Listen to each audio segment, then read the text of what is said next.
Welcome to the third part of this chapter, dear students. Today, in this part, we will be learning about the Bohr's model of an atom. Till now, we have known about the Thomson's model and the Rutherford's model. Then, Rutherford's model, it had some drawbacks, like he said that the electrons they are revolving around the nucleus, but it was predicted that what is the shape in which they are revolving around, because if they are revolving around, then definitely they will have some energy, and due to which they will undergo acceleration. Then what the limitation they were removed by this Bohr's model, and which was the final model of an atom. So what was this model? Let's see. Bohr's model of an atom. This model said that an atom has a positively charged nucleus at its center, and most of the mass of the atom is in the nucleus. Means it this was said by also this was said by said by Rutherford in his model. Bohr also said the same thing, but he said that the electrons which revolve around the nucleus they are in discrete orbits. Means it is not like that electrons are revolving around the nucleus, and since electrons are having negatively charged, they will collapse with the nucleus that is positively charged. And the orbits in which these electrons were revolving around the nucleus, they were numbered as 1 2 3 4, and they were represented by certain letters like K, L, M, and M. And while revolving around this revolving around this nucleus, these electrons they do not radiate any energy. So if I am going to represent it using a picture, it will be something in this way.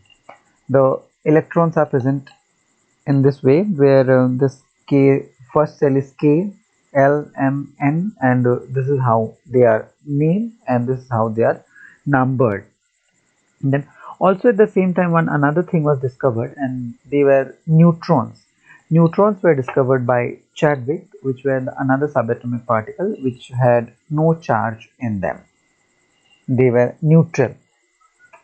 Now, how these electrons were distributed in different shells, this was given by Bohr and Bury.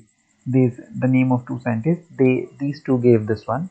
Bohr and Bury. The following rules were what they said about the filling of electrons in shells. They said that the maximum number of electrons which a shell can occupy, it is given by the formula twice n square, where n is the number of shell, that is either the first shell, the second shell, or the third shell. Means if it is in the first shell, the value of n is equal to 1, then the first shell can have only 2 electrons. 2n square means 2 into 1 square, that is equal to 2 into 1 into 1. So first shell can have 2 electrons. Similarly, second shell, this n will have a value 2. So second shell can have 8 electrons, m can have 18 electrons, n can have 32 electrons, and so on. Secondly, it said that the maximum number of electrons that can be accommodated in the outermost shell, that will be always 8. And lastly, it says that electrons cannot be filled in a shell unless the inner shells are filled. Means until and unless the inner shells are filled, the electrons cannot reside in the outermost orbital.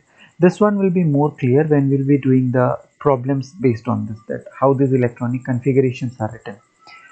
These are the atomic structure of the first 18 elements of the periodic table. Hydrogen, it has single electron. Helium, it has 2 electrons. Then now, what did the theory say? That first shell can have 2 electrons.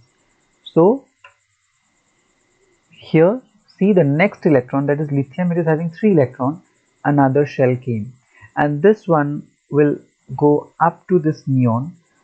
In the theory, what was said, that the second cell can have 8 electrons.